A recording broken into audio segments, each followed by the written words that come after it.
Sahyadri trekkers सामाजिक संस्था आयोजित औंढा नागनाथ मंदिराचे स्थापत्य आणि शिल्पवैभव या आजच्या विशेष व्याख्यानामध्ये मी सुधीर बैरागी सर्वप्रथम आपल्या सर्वांचं सहर्ष स्वागत करत आहे. व्याख्यानाला सुरुवात करण्यापूर्वी काही सूचना आपण ग्रुपवरती दिल्या होत्या, तरी देखील त्याची पुन्हा एकदा आम्ही आठवण करून देत आहोत.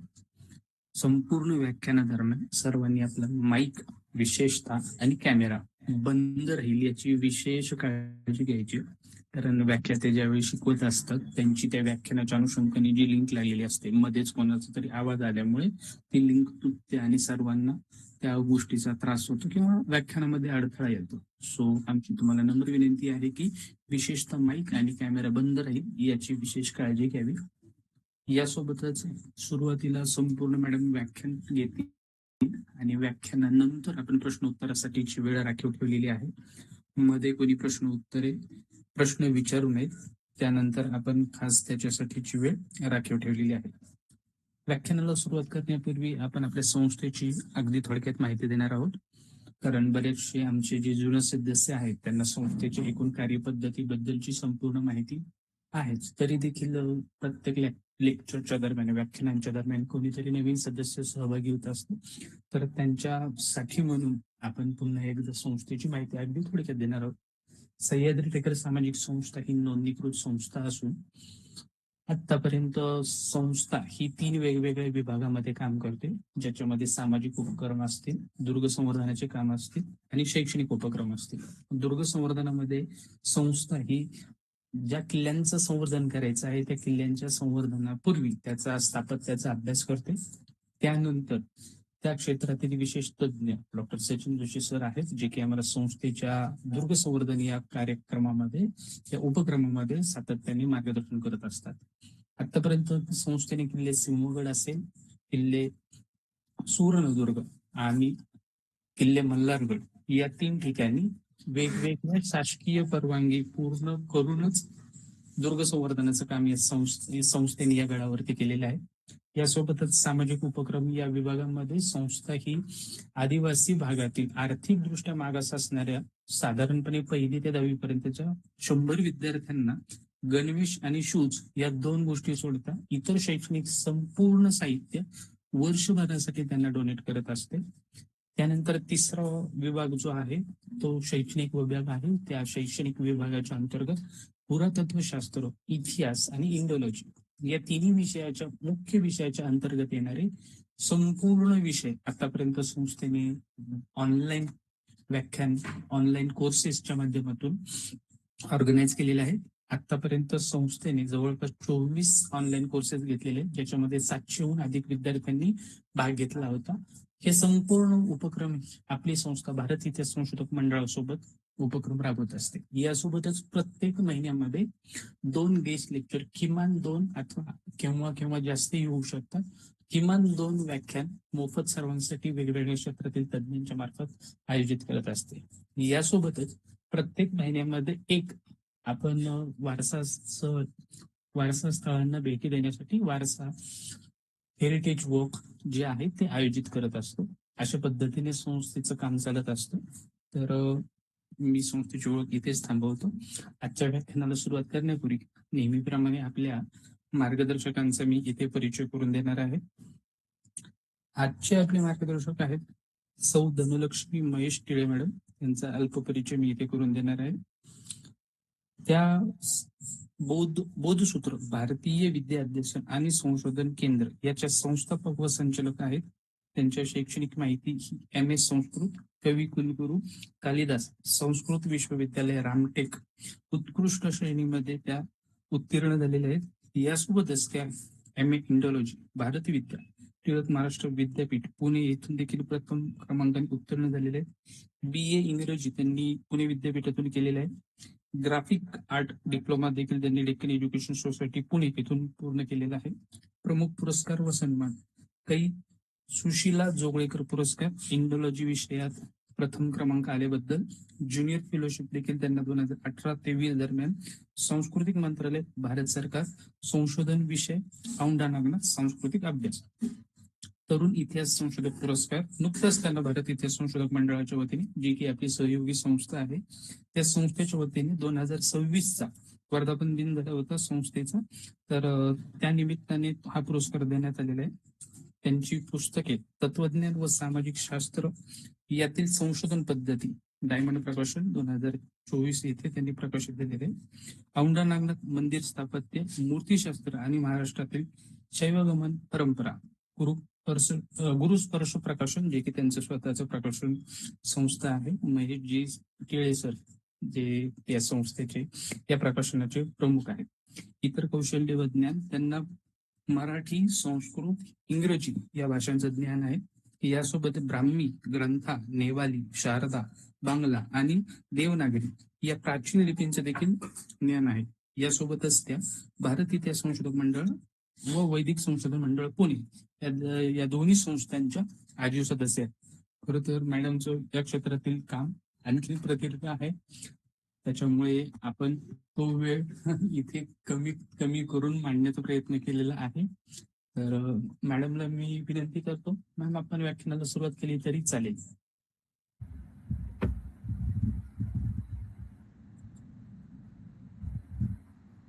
धन्यवाद सुदर्शनजी. मी आधी शेअर करते माझी पीपीटी. हो हो.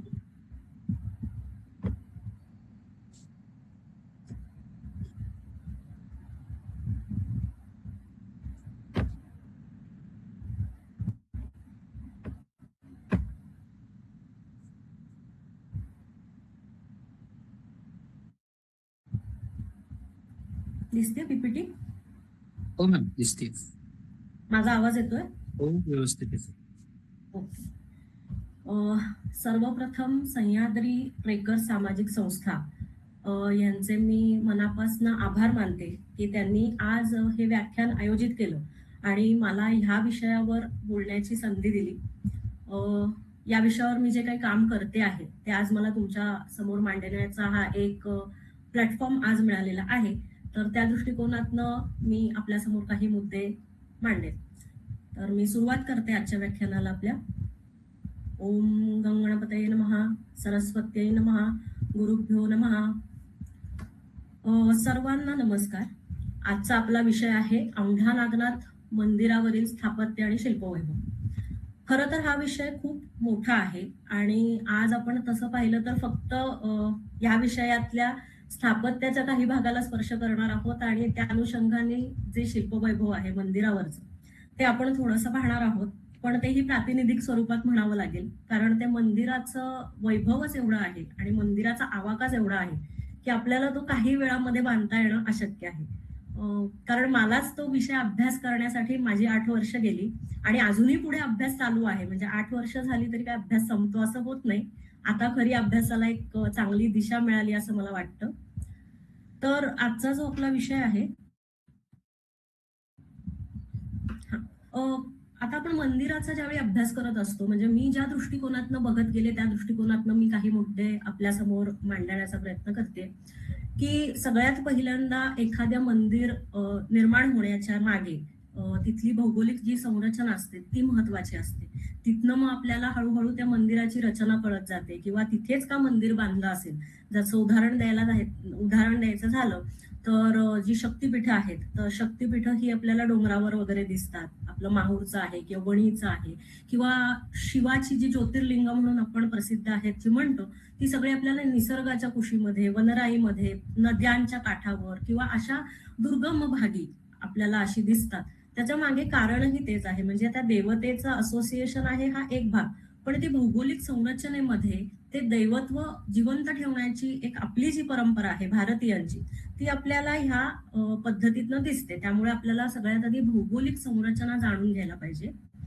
आपल्याला माझा कर्सर दिसतोय का?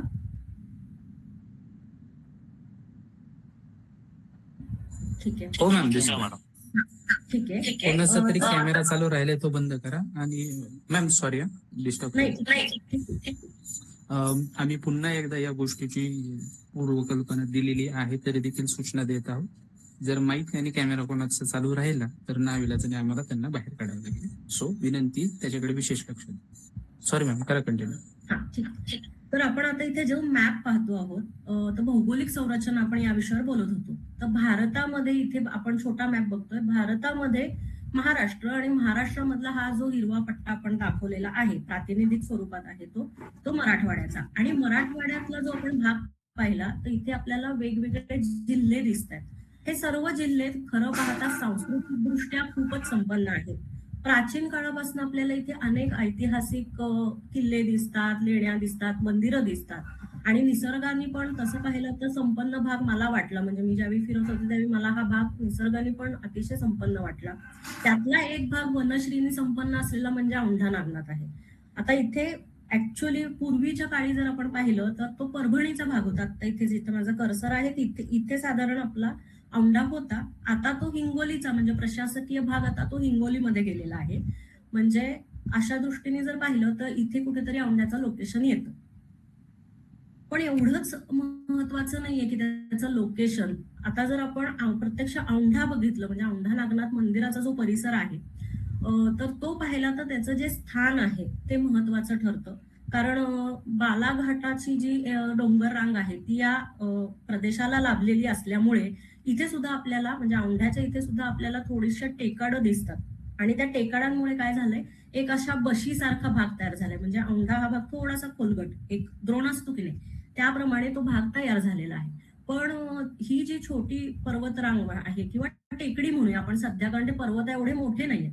पण ह्या ज्या टेकड्या आहेत त्या अतिशय वनश्रीनी संपन्न आहेत. विशेष म्हणजे तिथे वन विभागाने आता ते संरक्षित पण केलेलं आहे. पण ज्यांना त्या विषयामध्ये रुची आहे की वेगवेगळ्या पद्धतीच्या वनस्पती असतील किंवा जे आपण म्हणतो त्या सर्व गोष्टी तुम्हाला तिथे बघायला मिळू शकतात. आणि मराठवाड्याच्या दृष्टिकोनातनं पाहिलं किंवा हिंगोली आणि परभणीच्या दृष्टीने पाहिलं तर पैनगंगा, कयाधू ह्या ज्या नद्या आहेत, पुसची नदी आहे, ह्या महत्वाच्या आहेत. पण इथे सुद्धा काही छोट्या नद्या आपल्याला औंढ्याच्या जवळपास दिसतात. जशी की आता ही कनकेश्वरी देवी ही तिथली तुळजापूर म्हणजे तिथे पीठं पण तयार झालेली आहेत देवीची. 5 पीठं आपल्याला शक्तिपीठं दिसतात. त्यातली काही आहेत ती प्राचीन आहेत आणि काही आहेत ती अलीकडची आहेत. पण हे प्राचीन पीठ मानलं जातं तिथलं कनकेश्वरीचं आणि हे तुळजापूर पीठ मानलं जातं. तर ह्याच्याच बाजूला एक नदी वाहते, तिला दुग्धा असं म्हणतात, दुग्धा नदी. त्यामुळे आपल्याला एकूणच काय दिसतं की हा परिसर वनश्री म्हणा आणि त्याच्यामुळे अनेक कुंडही तयार झाली आहेत तिथे, तीर्थ तयार झालेली आहेत, त्यामुळेच ती दिसतात आपल्याला. ही जी संरचना आहे त्या ह्याच्यामुळे. म्हणून ह्याला एक तीर्थक्षेत्राचं जे स्वरूप आपण म्हणतो की नाही, की एकातनं एक गोष्टी तयार होतात आणि ज्यावेळी एखाद्या तीर्थक्षेत्राला म्हणून माणूस भेट द्यायला जातो त्यावेळी असं होतं की तो ज्यावेळी एका ठिकाणी येतो त्याला सगळीकडेच प्रवास करणं शक्य नसतं. म्हणून तिथेच त्याच भागामध्ये हळूहळू वेगवेगळे तीर्थही तयार व्हायला लागतात. म्हणजे उदाहरणादाखल जर आपण कुठल्याही तीर्थक्षेत्रामध्ये जा, आता आपण महाकालला जरी गेलो तरी त्याच्या आसपास आपल्याला इतर 12 ज्योतिर्लिंगाचं हे त्याचं क्षेत्र आहे म्हणून दाखवलं जातं. तसंच आपल्याला इथे सुद्धा जवळपास सगळी तीर्थ असलेली किंवा तुम्ही इथे गेलात की तुम्हाला या ज्योतिर्लिंगाचं दर्शन मिळाल्यासारखं होईल, या तीर्थामध्ये या कुंडापाशी गेलात की तुम्हाला याचं दर्शन मिळाल्यासारखं होईल, असं साधारण स्वरूप असतं. तसं इथेही आपल्याला दिसतं आणि एकूणच त्यामुळेच हा परिसर अतिशय पवित्र असा तयार झालेला आहे. ही मंदिराची पार्श्वभूमी म्हणावी लागेल.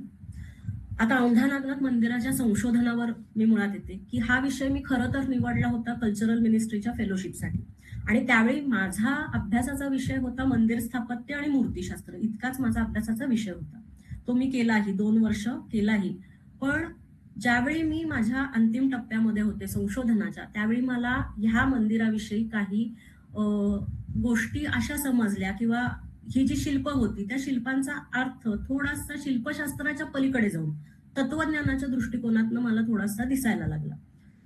तो जसा मला दिसायला लागला त्यावेळी मला असं वाटलं की अजून आपल्याला ह्याच्यावर थोडासा अभ्यास करणं, अजून ग्रंथांशी त्याला जोड देणं गरजेचं आहे. असं म्हणताना मग मी पुन्हा तो अभ्यास सुरू केला आणि त्याच्यानंतर 5 वर्ष परत या मंदिराचा पहिल्यापासून अभ्यास केला आणि यातनं आज जे काही मी आपल्या समोर सादर करते ते त्याचं फळ आहे असं पण म्हणूया. तर त्याचे मी काही माझी जी गृहीतकं होती आणि माझे काही संशोधनातले मुद्दे होते ते मी आपल्यासमोर मांडते. आपल्याला माहिती आहे की औंढा नागनाथ हे 12 ज्योतिर्लिंगांपैकी एक 8वं ज्योतिर्लिंग म्हणून सर्वश्रुत आहे. तर ज्योतिर्लिंग ते आहे का नाही ह्याच्यावर खूप सारे वादविवाद आहेत. कारण नागेश्वर ज्योतिर्लिंग म्हटलं की एक सौराष्ट्रात धरलं जातं, एक अल्मोडामध्ये धरलं जातं, म्हणजे उत्तराखंडमध्ये धरलं जातं. पण माझं म्हणणं हेच आहे की ह्या भागाला ज्योतिर्लिंगाची जी आपण म्हणतो ना की एक पावित्र्य किंवा हे ते लाभलेलं आहे. आणि दुसरा महत्वाचा मुद्दा म्हणजे शंकराचार्यांची स्तोत्र जी आहेत त्याच्यामध्ये उल्लेख येतो की त्याच्यामध्ये नागेश्वराचा जो उल्लेख येतो की नागेश्वरालाही नमस्कार केला पाहिजे. पण महत्वाचा एक त्याच्यामध्ये भाग हा लक्षात घ्यायला पाहिजे की इतर ज्योतिर्लिंगांच्या सोबत नागेश्वर ज्योतिर्लिंगाचाही त्यांनी उल्लेख केलेला आहे. त्यामुळे हे ज्योतिर्लिंग असणार आणि याची प्राचीनता बघितली तर हे मंदिर इतर मंदिरांच्या तुलनेने म्हणजे जी आपण म्हणतोय आपलं सौराष्ट्रामधलं तर मंदिर फारच अलीकडचं आहे. आणि अल्मोडाचं जे आहे ते कत्युरी घराण्याने बांधलेलं आहे. पण ते मंदिर जर आपण पाहिलं तर ते एक मंदिर नसून अनेक मंदिरांचा तो समूह आहे. आणि ते 7व्या शतकापासून 14व्या शतकापर्यंत ते बांधण्याची एक परंपरा आहे. त्यामुळे ते मंदिर जे आहे ते वेगळ्या पद्धतीने एक बघितलं पाहिजे जागेश्वर नावाचं. आणि हे जे मंदिर आहे हे आपण जे बघतो आहोत औंढा नागनाथ, हे मंदिर आपल्याला साधारण इसवी सनाच्या 10व्या शतकाच्या उत्तरार्धापासून दिसायला सुरुवात होते असं एक माझं मत आहे. त्याचं कारण असं आहे कारण आपल्याला ऐतिहासिक काही पुरावे मिळतात. आता मंदिर कुठल्या काळामध्ये आहे हे सांगण्याचे काही टप्पे असतात. तर आपल्याला त्याचा काही शिलालेख मिळाला असेल तर आपण तो ठोस पुरावा म्हणू शकतो. किंवा एखादा जर आपल्याला तिथे काही एपिग्राफीमध्ये काही उल्लेख आला असेल तर तो आपण म्हणू शकतो किंवा त्या शैलीवरनं. तर आता तसं पाहिलं तर मंदिरावर स्वतःचा म्हणता येईल की ह्या राजाने हे मंदिर बनवून घेतलेलं आहे असा मंदिरावर आपल्याला शिलालेख किंवा अशा तत्सम काही आपल्याला जरी मिळत नसलं तरी आपल्याला तत्कालीन राजवट जी त्या काळातली होती 10व्या शतकाचा जो उत्तरार्ध जर आपण पाहिला तर या भागावर जे प्रबळ राज्य करत होते ते राष्ट्रकूट राजे होते. आणि राष्ट्रकूट राजांची राजधानी जर आपण पाहिली तर ती कंधार अगदी औंढ्याच्या खालीच आहे. आणि कंधार हे अतिशय संपन्न त्या काळातलं अतिशय संपन्न असं म्हणजे एक आपण म्हणूयात ना आता स्मार्ट सिटी जो शब्द वापरला जातो तशी ती स्मार्ट सिटी होती. कारण तिथे तलाव होते, तिथे अतिशय छान असे वाडे होते. त्याच्यानंतर त्यांनी पूर्ण ती नगररचनाच तशी बनवली होती. आणि तशा दृष्टिकोनातनं जर पाहिलं आणि दुसरा महत्वाचा मुद्दा की राष्ट्रकूटांचा एक आपल्याला शिलालेख मिळतो जो शैव सिद्धांताच्या आचार्यांना त्यांनी दान दिलेला आपल्याला एक शिलालेख मिळतो. त्या शिलालेखाच्या ताम्रपट मिळतो. त्या ताम्रपटाच्या आधारे आपल्याला नक्की हे म्हणता येतं की ह्या संप्रदायाला जे काही दान दिलं असेल ते राष्ट्रकूटांच्या काळामध्ये दिलं असू शकतं. तेवढा प्रबळ त्यासाठी राजाही पाहिजे, तो त्या सिद्धांताला किंवा तो त्या संप्रदायाला मानणारा पाहिजे असा पण एक भाग आहे. त्या दृष्टिकोनातनं जर आपण बघितलं तर राष्ट्रकूट काळाचा हा म्हणजे कृष्ण तृतीयाचा हा उत्तरार्ध जो आहे 10व्या शतकाचा उत्तरार्ध साधारण तो काळ आपल्याला धरता येऊ शकतो मंदिराचा. मंदिराची जर शैली पाहिली ह्याच्यावर माझा अभ्यास सुरूच आहे. पण प्राथमिक जर आपण शैली पाहिली काय आहे मंदिरावर आपल्याला 2-3 संस्करणं झालेली दिसतात. आता ती संस्करणं होण्यामागे सुद्धा काही त्याला राजकीय घडामोडी सुद्धा कारणीभूत आहेत. त्या काही मी आता घेत नाही इथे. पण आपल्याला मंदिरावर 2-3 संस्करणं झालेली दिसतात. मंदिराचं जे भद्र म्हणजे गर्भगृहाचा जो भाग असतो तिथे आपल्याला एकावर एक असा पूर्ण भागच असा जोडलेला दिसतो मंदिराचा. त्यामुळे त्याच्यावरची संस्करणं आहेत हे लगेच लक्षात येतं. त्यामुळे त्याच्यावर जर प्राथमिक पाहिलं तर उत्तर भारतीय शैली आहे पण दाक्षिणात्य शैलीचाही प्रभाव दिसतो. कारण त्यातला एक शिलालेख आहे मंदिरावर आलेला, तो आता मी या संशोधनामध्ये वाचन केलेलं आहे त्याचं. तर त्याच्यामध्ये थोडंसं यादव काळातला तो आहे आणि त्याच्यामध्ये थोडीशी दाक्षिणात्य शैली आहे म्हणजे त्या शिल्पांची. त्याच्यावरनं आपल्याला म्हणता येऊ शकतो की थोडा दाक्षिणात्य प्रभाव, काकतीय शैलीचा प्रभाव थोडाफार दिसू शकतो. पण प्राथमिक पाहता हा उत्तर भारतीय शैलीचा प्रभाव आहे त्याच्यावर. त्याच्यानंतर मंदिराची साधारण आपण हे सगळे मुद्दे परत एकदा फोटोसह बघणार आहोत म्हणजे आपल्याला ते लगेच समजतील. बाह्य संरचना कशी आहे, त्याची आतमध्ये अंतरंग कसा आहे मंदिराचं हे आपण व्यवस्थित बघणार आहोत. आता आपण मंदिर स्थापत्याला सुरुवात करूयात. हे मंदिराचा हा तलविन्यास म्हणजे ग्राउंड प्लॅन आहे. आता ग्राउंड प्लॅन बघितलं की आपल्याला हे समजेल साधारण की मंदिराला इथून प्रवेशद्वार आहे, पश्चिम दिशेपासून प्रवेशद्वार आहे. हा आपला मुख्य मुखमंडप आहे. आपण इथनं प्रवेश करतो आणि इकडे 2 अर्धमंडप आहेत. इथनंही प्रवेश आहेत, पण सध्या ते बंद केलेले आहेत. हा प्रवेश आहे तो उत्तरेकडचा आहे आणि एक दक्षिणेकडचा आहे. आता आपण ज्यावेळी पश्चिमेकडनं आतमध्ये येतो, त्यावेळी आपल्याला इथे हा मध्ये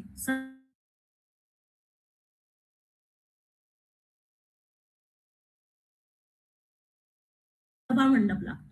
या सभामंडपाला आपल्याला आधी आपल्याला तसंच करोटक पद्धतीचं म्हणजे गोल होत जाणारं वितान आपल्याला दिसतं आणि तिथनं पुढे हा मध्ये आपल्याला अंतराळ लागतो गर्भगृहाला जाताना आणि इथे इथे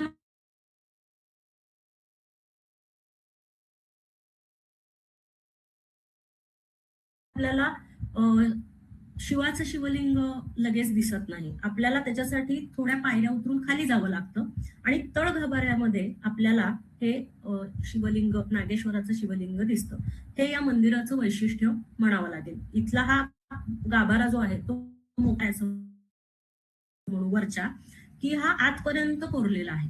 म्हणजे सहसा आपण बघतो की गाभारे हे रिकामे असतात, पण त्याच्यावर सुद्धा नक्षी आपल्याला दिसते. अभिमुखता म्हणजे मी तेच म्हटलं की मंदिराची जी दिशा आहे ती काय आहे, तर या मंदिराची पश्चिमाभिमुख हे मंदिर आहे. म्हणजे इथून आपण आतमध्ये कथा म्हणूया किंवा आख्यायिका आहे की नामदेव महाराजांची कथा एक जोडली जाते आणि याच बाजूला आपल्याला पश्चिमेलाच इकडे मंदिराच्या बरोबर समोर ह्याच्याच आवारात जी छोटी मंदिर आहेत तिथे आपल्याला पश्चिमेलाच एक नामदेव महाराजांचे मंदिर त्यांच्या स्मरणार्थ या कथेच्या स्मरणार्थ उभारलेलं दिसतं की ते पटकन एका ओळीत मी ती कथा सांगते की ते जातीने शिंपी होते आणि त्यांना देवाला दर्शनाला जाऊ दिलं नाही म्हणून म्हणजे इथे होता पूर्वी त्यांच्या मते प्रवेश आणि ते मंदिराच्या मागच्या बाजूला जाऊन संकीर्तन करायला लागले आणि देवाला त्यांचं ते जे कीर्तन होतं ते ऐकायचं होतं म्हणून देवानी आपल्या भक्तासाठी पूर्ण मंदिर फिरवलं आणि त्यांना प्रवेश मिळाला अशी ती कथा आहे. पण स्थापत्य दृष्टिकोनातनं जर आपण पाहिलं तर मंदिर पूर्वीपासूनच पश्चिमाभिमुख आहे आणि महाराष्ट्रामध्ये सुद्धा पश्चिमाभिमुख असणारी मंदिरं शिवाची ही आपल्याला बघायला मिळतात. भद्र म्हणजे काय असतं की आता हा जो गाभारा आहे ह्या गाभाऱ्याला आपल्याला 3 भद्र दिसतात. हे इथे एक आहे, इथे एक आहे आणि इथे एक आहे. आता ह्या भद्राच्या ह्याच्यावरनं आपल्याला कळतं की आता देवाच्या याला प्रासाद म्हटले. प्रासाद म्हणजे राजवाडा. तर हा जो राजवाडा असतो म्हणजे देवाचं जे घर आहे, देवालय किंवा प्रासाद जो म्हटलेला आहे तो आता इथे जर आपण बघितला तर आपल्याला इथे काही कोन दिसत आहेत. त्यामुळे त्याला खरं तर तारकाकृती असा आकार आलेला आहे. तर हा भद्र झाला, भद्रानंतर हा कर्ण झाला, हा उपरथ झाला, हा कर्ण झाला, हा उपरथ झाला परत आणि हा परत भद्र. तर अशा दृष्टिकोनातनं आपण मोजलं तर 1, 2, 3, 4 आणि 5. त्यामुळे त्याला 5 रथ आहेत असं म्हणता येईल.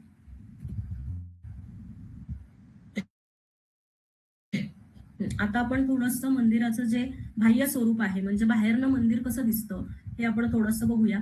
मंदिराचे 2 मोठे भाग असतात, त्याच्यातही परत छोटे भाग आहेत आपल्याला, पण 2 महत्वाचे मोठे भाग म्हणजे हे उपपीठ आणि त्याच्यावरती असतो तो मंडोवराचा भाग.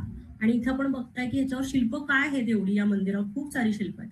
तर त्याचं कारण असं आहे की इथे 2 जंगा आहेत म्हणजे 2 भागांमध्ये आपल्याला इथे शिल्प दिसतात आणि प्रत्येक तारकाकृती असल्यामुळे त्याचे जे क्षिप्त उपक्षिप्त म्हणजे जे काही असे भाग आलेले आहेत पुढे मागे जे काही भाग आहेत त्या प्रत्येक भागावर आपल्याला देवतांचं, साधकांचं, सुरसुंदरींचं म्हणजे देवांगनांचं आपल्याला शिल्प कोरलेलं दिसतं. तर आता उपपीठावर आपण मेन आता ह्या मंदिराला कसं आहे आपण याची मंदिरं पाहिले, खजुरावची मंदिरं पाहिले तर त्या मंदिराला जशी जगती असते आणि ती जगती चढून गेल्यानंतर मंदिराचं उपपीठ सुरू होतं. तर तसं काही इथे नाहीये, इथे लगेचच उपपीठ आहे. पण हे उपपीठ त्या मनाने उंच आणि जरा बृहद आहे, कलाकुसरीने पण सुंदर आहे. जर आपण बघितलं तर त्याच्यावर आपल्याला सगळ्यात खाली इथे ग्रासपट्ट दिसतो. हे स्थापत्याचे पण घटक आहेत काही. त्याच्यानंतर ग्रासपट्ट दिसतो, त्याच्यानंतर गजथर दिसतो, अश्वथर दिसतो आणि इथे आपल्याला नरथर दिसतो. त्याच्यावरती पद्मपट्ट, अर्ध पद्मपट्ट कोरलेलं आहे. तर हा बँड असल्यासारखा असतो. हा पूर्ण मंदिराला आपल्याला सगळीकडे हा पूर्ण मंदिर जेवढं काही मंदिर आहे त्याला दिसतो. तर यातला नरथर आपण बघणार आहोत आणि हळूहळू मग आपण याच्यावरची शिल्प ही बघणार आहोत. आता नरथर हा जो भाग असतो मंदिरावरचा, हा अतिशय बघायला अतिशय रंजक असतो आणि दुसरी गोष्ट म्हणजे महत्वाचाही असतो. कारण यातनं आपल्याला तत्कालीन समाजाची एक साधारण कल्पना येते, की समाजामध्ये कशी स्थिती होती, राजकीय स्थिती काय होती, सांस्कृतिक स्थिती काय होती, कुठले संप्रदाय लोकप्रिय होते, हे सर्व आपल्याला या नरथरावरनं साधारण एक अंदाज येतो. कुठल्या कथा लोकप्रिय होत्या, म्हणजे रामायण, महाभारत अशापैकी. तर आता इथल्या नरथरावर आपण जर बघितलं तर इथे आपल्याला एक अख्खा राजदरबार दिसतो. इथे राजा बसलेला आहे मांडी घालून, त्याच्यावर छत्र, तर तो राजा कशावर तो छत्र धरलंय त्याच्या डोक्यावर, त्याच्या मागे त्याचे सैनिकही आहेत. अशा पद्धतीने एक आपल्याला राजदरबार दिसतो. कामशिल्प हा एक अविभाज्य घटक आहे लोकजीवनाचा, त्यामुळे कामशिल्प ही मंदिरावर असतातच. पण औंढा नागनाथ मंदिरावर अतिशय तुरळक, म्हणजे एखाद दोनच आपल्याला कामशिल्पांचा पट्ट त्या नरथरामध्ये दिसतो. याशिवाय नर्तक आणि वाद्यवृंद इथे आपल्याला दिसत आहेत. आता आपल्याला इथे दिसत आहेत काही स्त्रियाही नाचतायत आणि ढोलक किंवा आता ह्याच्यावरनं तत्कालीन वाद्यही कळतात आपल्याला, की कशा पद्धतीचे वाद्य वाजवतायत. एक हात घालून वाजवतोय, एक ढोलक वाजवतोय, झांज आहे, कोणी शंख वगैरे फुंकत असेल तर तसं. तर त्या दृष्टिकोनातून आपल्याला तत्कालीन मनोरंजनाची जी काही परंपरा होती, सांस्कृतिक कार्यक्रम कसे होत असतील, महोत्सव कसे होत असतील, किंवा नर्तनाच्या कशा पद्धती होत्या किंवा काय होत्या, नर्तकी होत्या का नाही, या सगळ्या गोष्टी आपल्याला या छोट्या छोट्या गोष्टींमधनं कळतं. मग अशी मी म्हटलं तसं लोकजीवनामध्ये प्रत्येक पंथाचा पडलेला प्रभाव हा प्रकर्षाने आपल्याला या नरथरामध्ये दिसतो. म्हणजे आपल्याला जर आपण इथे बघितलं तर मास्यावर बसलेल्या एका योगीचं आपल्याला हे जे अंकन दिसत आहे, हे मच्छिंद्रनाथांचं शिल्प आपल्याला दिसतंय. त्यामुळे नाथ परंपरेचा असलेला लोकांमधला प्रभाव आपल्याला ह्या शिल्पामधनं दिसतो. याशिवाय आणि अनेक शिल्प आहेत, 2-3 शिल्प तर मला दिसली की जी नाथ प्रभाव असलेली, मला अजून आयडेंटिफाय झाली नाहीयेत, आपणही ती करू शकता. पण ती 2-3 शिल्प जी आहेत ती नाथ संप्रदायाशी काहीतरी कनेक्शन सांगणारी आहेत, एवढं नक्की. योगी दिसतात काही, योगपट्ट लावलेले. अगदी एक वीतभरच असतं हे नरथर पाहिला तर, पण महत्वाचा असतो. आणि काही कुतूहल शिल्प असतात. म्हणजे कसं आहे, तसं हे 3 फिगर्स आहेत खरं तर, पण आपल्याला जर आपण तसं पाहिलं तर ही मधली फिगर जेव्हा आपण बघतो त्यावेळी वाटतं की हा त्याचाच पाय आहे. कडेची नुसती जर फिगर पाहिली आणि या 2 झाकल्या तर हा त्याचा पाय आहे असं वाटतं, आणि ही फिगर पाहिली तर ह्याचा पाय आहे. म्हणजे हे कुतूहल त्यातनं, म्हणजे जसं आपल्या संस्कृत अलंकारांमध्ये आपण श्लेष म्हणतो, शब्दांवर श्लेष केले जातात, श्लेष अलंकार. त्याचा अर्थ असा असतो की एकाच शब्दातनं आपल्याला विविध अर्थ उत्पत्ती व्हावी असा त्याचा अर्थ असतो. तो अलंकार आहे, म्हणजे त्या शब्दासाठी वापरलेला तो अलंकार आहे, त्यांनी त्या शब्दाची अजून सौंदर्य वाढणार आहे. तसं हे शिल्पामध्ये आहे की याच्यामुळे त्या शिल्पाचं एक कुतूहल वाढतं, त्या शिल्पाबद्दलचं एक सौंदर्य वाढतं. तसं शिल्पश्लेष जसा म्हणजे आपल्या ग्रामरमध्ये असतो, व्याकरणामध्ये असतो, तसं इकडे आपण म्हणू शकतो की शिल्पांमध्ये सुद्धा असं काहीतरी व्याकरण लपलेलं आहे. शिखराबद्दल म्हणायचं झालं तर आता हे मंदिराचं सध्याचं शिखर आहे आणि हे चुना आणि विटा याचं स्टकोचं शिखर आपल्याला दिसतं. याची जर शैली बघितली तर ही नंतरच्या काळातली आहे हे निश्चित. पण हे शिखर कोणी बांधून काढलं ह्याचे पक्के असे पुरावे मिळत नाहीत. अर्थात मंदिराला दान दिल्याचे पुरावे आहेत. अहिल्याबाई होळकरांनी दान दिलेलं आहे, त्यांनी मंदिराच्या पूजेसाठी जे दान दिलेलं आहे किंवा तिथल्या पुरोहितांची व्यवस्था त्यांनी जी लावलेली आहे, हे महत्वाचे सबळ पुरावे मिळतात. पण हे शिखर कोणी बांधलेलं आहे, अहिल्याबाईंच्या काळात बांधलं गेलंय का कुठल्या सरदारांच्या काळामध्ये ते बांधलं गेलेलं आहे ते काही आपल्याला कळत नाही. पण हे जे शिखर आहे हे शिखर म्हणा किंवा ह्या मंदिराला एक प्राकार बांधण्यात आलेला आहे.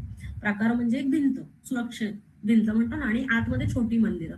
तर ही जी भिंत आहे ती भिंत आणि हे साधारण एकाच ह्याच्यामध्ये बांधलं गेलं असण्याची शक्यता नाकारता येत नाही. सध्या ASI आता हे जे शिखर आहे ते आता छान त्याची डागडोजी करते, पण त्याचं मी मध्यंतरी जाऊन आले आत्ताच नुकतंच प्रकाशनानंतर, पण आता मी पाहिलं नाहीये काय ते काम अंतिम टप्प्यात आहे. हा, तर मी जे म्हणत होते की ह्या मंदिराला एक कोट आहे, कोट म्हणजे प्राकार आहे, भिंत बांधलेली आहे, तर त्या भिंतीमध्ये आपल्याला शिखराचे काही अवशेष दिसतात. हे या मंदिराच्या प्राचीन शिखराचे अवशेष आहे. आणि इथं आपण बघू शकता छोट्या छोट्या, आता आम्ही याला मंदिर स्थापत्याच्या भाषेमध्ये भूमी म्हणतो.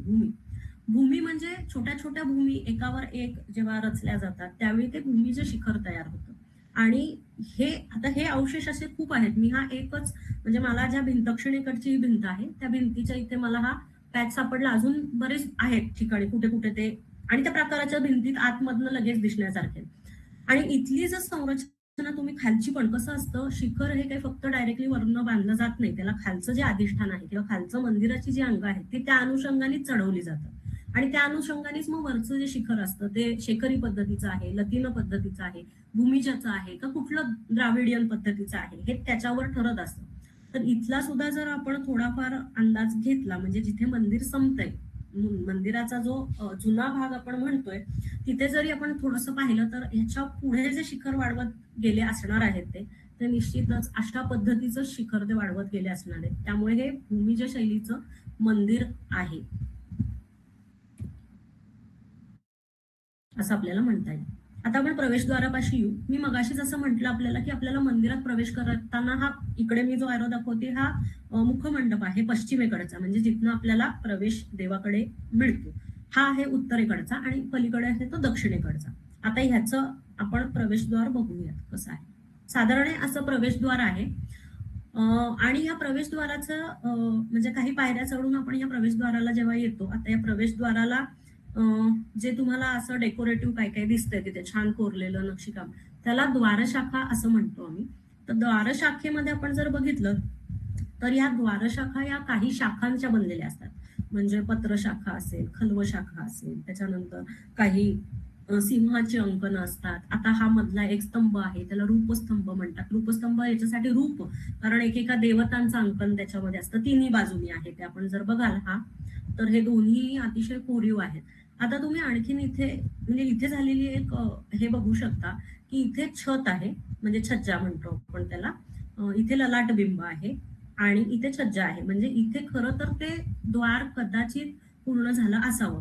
आता त्याच्या इथे आपल्याला पुन्हा काही शाखा वाढवून पुन्हा इथे रूपशाखा दिसते आणि त्याच्यावरती पुन्हा इथे वरती उत्तरांग म्हणजे काही शिल्पांचे काही भाग असे थर असलेले 3 थर आहेत आणि त्याच्यावर परत एक छज्जा आहे. इथेच आपल्याला कळतं की याच्यावर 2 संस्करण झालेली असण्याची शक्यता आहे. हे दार वाढवलेलं असण्याची शक्यता आहे. त्याचं दुसरं एक उदाहरण मी देऊ शकते.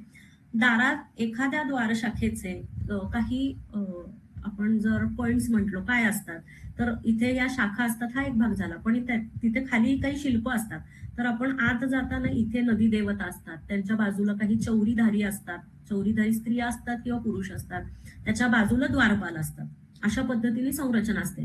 पण आता इथे काय झालं आपण बघू शकता, परत ते एक रूपस्तंभ वाढवल्यामुळे खालची परत एक शिल्प, अजून एक द्वारपाल, 2 द्वारपाल आलेले आहेत. इथे जर आपण नीट बघितलं इथे एक आणि इथे एक, आणि त्या अनुषंगाने मग परत इथे त्यांना चौरीधारी म्हणजे तो रूपस्तंभ असल्यामुळे त्यांना तिन्ही बाजूनी ते स्कल्पचर तिथे लावावे लागलेले आहेत. त्यामुळे ते असं वाटतं की हे वाढवलेलं आहे, त्याची उंची पण वाढवलेली आहे. आणि इथे जे उत्तरांग मी म्हटले तिथे आता इथे त्यांनी बोर्ड लावल्यामुळे इथे काय शिल्प दिसत नाही, पण एकूण 9 मूर्ती आपल्याला छोट्या छोट्या त्याच्यामध्ये दिसतात. तर त्यातल्या उत्तरेच्या ज्या बाजूला आपल्याला देवींच्या आहेत मला वाटतं आणि दक्षिणेच्या बाजूला नवग्रहांच्या अशा आपल्याला म्हणजे नवमातृका आहेत एका बाजूला आणि एका बाजूला आपल्याला नवग्रह दिसतात शिल्प त्या ह्याच्यावर. आता आपण थोडं मंदिराच्या आतमध्ये जाऊ. आपण मुखमंडपातनं सभामंडपात जेव्हा येतो त्यावेळी मी मगाशी जसं म्हटलं की असे तिथे आपल्याला स्तंभ दिसतात, स्तंभांनी तोलून धरलेलं छत आहे, करोटक पद्धतीचं वितान आहे. करोटक म्हणजे गोल गोल मोठा गोल त्यातनं छोटा छोटा भौमितिक रचना आहे ही, ती होत जाताना आपल्याला दिसते. असं ते करोटक पद्धतीचं वितान आहे. आता तिथून पुढे आपण अंतराळात येतो. अंतराळामध्ये पुन्हा एक प्रवेशद्वार आहे आणि तिथे सुद्धा आता इथे घटस्तंभ आहे. आपण बघितलं तर ही अतिशय वेगळीच रचना आहे, म्हणजे सहसा अशी रचना आपल्याला दिसत नाही. इथे देवतांचा एक स्तंभ आहे आणि इथे मग परत छोट्या शाखा आहेत आणि इथे एक ललाटबिंब आहे. या अंतराळातनं गर्भगृहाचा प्रवेशद्वार क्रॉस करून आपण गर्भगृहात येतो, म्हणजे कुठल्या वरच्या सरफेसला जो आहे गर्भगृह तो. आणि आतमध्ये आल्यावर आपल्याला श्रींची शेज आहे, झोपायची जागा, ती गादी ठेवलेली आहे ती दिसते. त्याच्यानंतर काही विष्णूची मूर्ती आहे ती दिसते. पण तिथलं खास आकर्षण म्हणजे ही केशवाची मूर्ती, अतिशय कोरीव मूर्ती आहे, काळ्या पाषाणातली मूर्ती आहे. आणि विशेष म्हणजे ती या मंदिराच्या ह्याच्याशी साधर्म्य दाखवणारी नाहीये. म्हणजे मंदिरातल्या जर तुम्ही बाहेरच्या मूर्ती पाहिल्यात तर त्याच्याशी ह्याचा तसा संबंध नाही.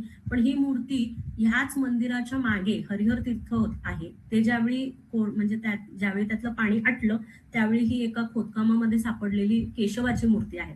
तर मी ज्यावेळी संशोधनाच्या वेळी महात्म्य अभ्यासत होते, या मंदिराची जी महात्म्य आहेत, तर त्याच्यामध्ये उल्लेख आहेत की हरिहर तीर्थाच्या आसपास काही विष्णूची, केशवाची मंदिर असण्याची शक्यता आहे. तर कदाचित ती त्या मंदिरातली, तिथे एखादं मंदिर असावं, त्याचे अवशेष असावेत मंदिराचे, छोटे खानी का असेना, पण ती तिथली असू शकते. किंवा ह्याच्या जवळच एक गाव आहे, मी आता गावाचं नाव, राजापूर. तर तिथल्या मूर्ती या शैलीतल्या आहेत, तर तिथली पण ही मूर्ती असू शकते असं वाटतं. पण ही या मंदिरामध्ये नाहीये, पण मंदिरात सुरक्षित आहे सध्या. आणि आपण मग मी जसं म्हटलं तसं बाजूच्या पायऱ्या उतरून म्हणजे ऍक्च्युअल आपला तो तळगाभारा आहे, तिथे आपल्याला या नागेश्वराच्या शिवलिंगाचं दर्शन होतं. आणि हे शिवलिंग पण मोठं आहे आणि पूजा अर्चना इतके वर्ष त्याची सुरू आहे, अखंड परंपरा आहे. म्हणजे इथल्या पुजाऱ्यांनाच 450 वर्षाची अखंड परंपरा आहे. तर असं हे इथलं शिवलिंग आहे. आता आपण थोडंसं मंदिर स्थापत्याकडनं थोडं शिल्पवैभवाकडे येऊ, म्हणजे आपल्याला कळेल इथे काय काय आहे ते. आता इथेच आपण बघतोय काही प्रातिनिधिक स्वरूपातच आपल्याला मूर्ती बघाव्या लागणार आहेत, कारण याच्यावर भरपूर मूर्ती आहेत. त्यातल्या मी काहीच मूर्ती म्हणजे 174 मूर्तीच मी आयडेंटिफाय करू शकलेली आहे. अजूनही बऱ्याच मूर्ती आहेत त्या आयडेंटिफाय झालेल्या नाहीयेत. तर आपण त्यातल्या काही प्रातिनिधिक स्वरूपातल्या मूर्ती बघूया. शिव या देवतेचा मंदिर शिवाचं असल्यामुळे शिव या देवतेचा जर विचार केला, मुळात माझ्या अभ्यासानुसार ह्या मंदिरावर जास्तीत जास्त शैव सिद्धांताचा प्रभाव आपल्याला दिसतो. त्याच्यामध्ये मी जसं म्हटलं तसं राष्ट्रकूट राजाचं दान आहे, त्यांनी शैव सिद्धांत आचार्याला दिलेलं दान होतं. त्यातनंच त्यांनी शैव सिद्धांताचा प्रसार तिथनं करायला सुरुवात केली होती. आणि पुढे पण त्याचे घटनाक्रम आहेत की शैव सिद्धांत कसा या प्रदेशात होता आणि तो कसा गेला, ह्याची पण कारणं मी पुस्तकामध्ये नमूद केलेली आहेत की नंतर का नाही दिसत मग, किंवा आजूबाजूला तो का नाही दिसत आपल्याला, त्याची कारणं मी पुस्तकामध्ये नमूद केलेली आहेत. पण शिव या देवतेचा जर विचार केला आणि शैव सिद्धांताच्या अनुषंगाने जर या मूर्तींचा आपण विचार करायला घेतला तर त्याचे काही हे आहेत, म्हणजे सिक्वेन्स आहेत. जसं आवरण देवता आहे, म्हणजे शैव सिद्धांताच्या नुसार सदाशिव ही देवता त्यांची मुख्य मानली, तर त्याचं पूजन करण्याच्या पूर्वी इतर देवतांचंही पूजन तुम्हाला करावं लागतं. मग त्या आवरण देवतांमध्ये काही संघ येतात, म्हणजे जसं की पंचब्रह्म आहेत, त्याच्यानंतर विद्येश्वर आहेत, त्याच्यानंतर गणदेवता आहेत. गणदेवतांमध्ये गौरीचं स्वरूप येतं, देवी ज्या आहेत महिषासुरमर्दिनी, चामुंडा, सप्तमातृका त्या येतात, सरस्वती येते, विनायक आहे, विनायक म्हणजे गणपती, स्कंद आहे, हे सगळे जण गणदेवता म्हणजे शिवाच्या परिवारातले गण याच्यामध्ये येतात. दिशापाल येतात, त्यांचे पूजन करावं लागतं. तर अशा पद्धतीचे आपल्याला तिथे पंचावर्ण पद्धती दिसते मंदिरावर. तर आपण त्यातलं भाग घेणार आहोत, त्यातला नाही घेणार आहोत, आपण पुढचा भाग घेणार आहोत. कारण ह्या महेश्वर मूर्तींची एक खास वैशिष्ट्य आहे, म्हणजे आपल्याला इथे जशा आवरण देवता दिसतात तशा महेश्वर स्वरूपाच्याही मूर्ती दिसतात.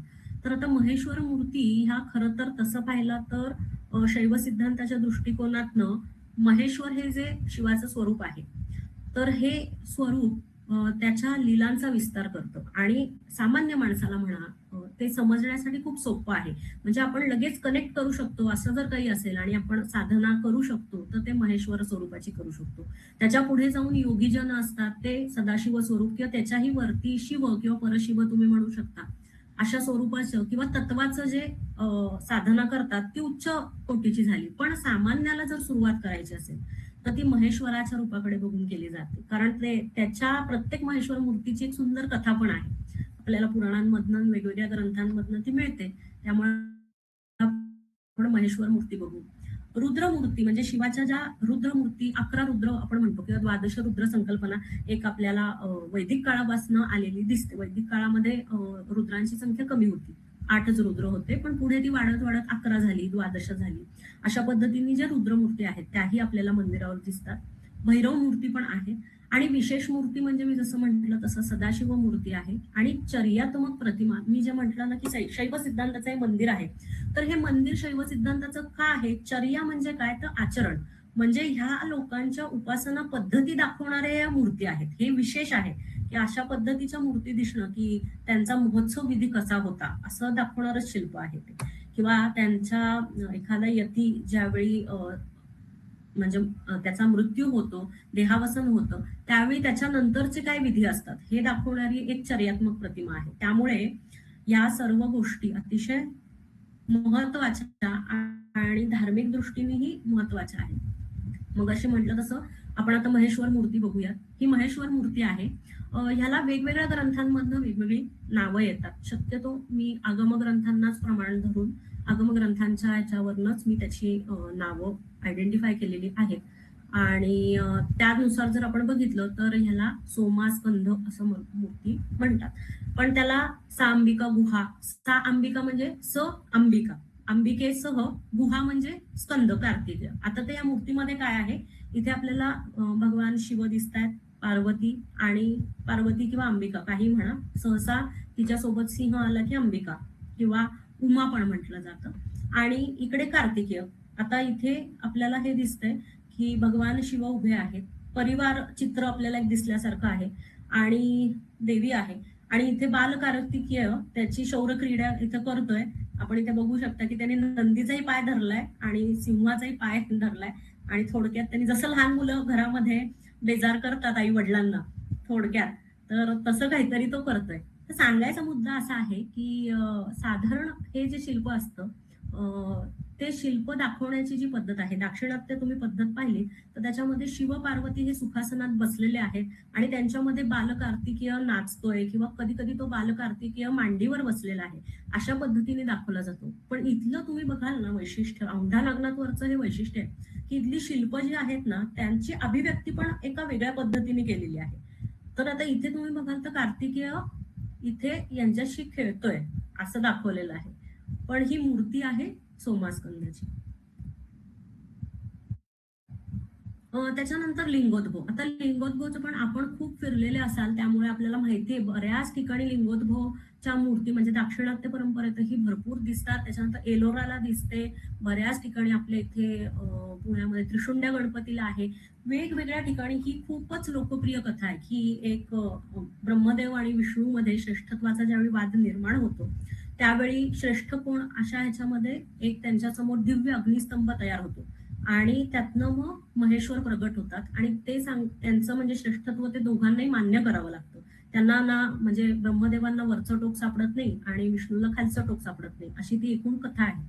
तर आता इथे पुन्हा अभिव्यक्तीचाच भाग आहे बघा. इथे पण आपण पाहाल तर सहसा असं दाखवलं जातं की त्या लिंगामधनच महादेव प्रगट होतानाचा एक शिल्प कोरलेलं असतं, म्हणजे त्या लिंगामध्ये आपल्याला महादेव दिसतात. पण इथे बघा पूर्णतः वेगळं आहे. इथे एक असा नुसताच स्तंभ कोरलेला आपल्याला दिसतो आणि इथे आपल्याला ब्रह्मदेव वरती दिसत आहेत हात जोडलेले आणि खाली आपल्याला विष्णुदेव दिसत आहेत. आणि विशेष म्हणजे या सगळ्या मूर्तींच्या बाजूला आपल्याला एक साधक दिसतात. आता हे साधक कोण आहेत तर मी मगाशी म्हटलं ते हे जे मंदिर ज्या संप्रदायाला डेडिकेटेड आहे किंवा ज्या संप्रदायाशी निगडीत आहेत ते हे साधक आहेत आणि ते त्यांच्या मनपटलावर किंवा हृदयामध्ये म्हणा या स्वरूपाचं चिंतन करतायत म्हणून ते त्या पद्धतीने तिथे नमस्कार मुद्रित आहेत. तर आपल्याला नुसतं ते शिल्प त्या शिल्पासोबत म्हणजे ह्या मंदिरात अजून म्हणता येईल की इथे साधकांना पण देवाच्या नंतर साधकांना सुद्धा त्या थोडी महत्व दिलेलं आहे.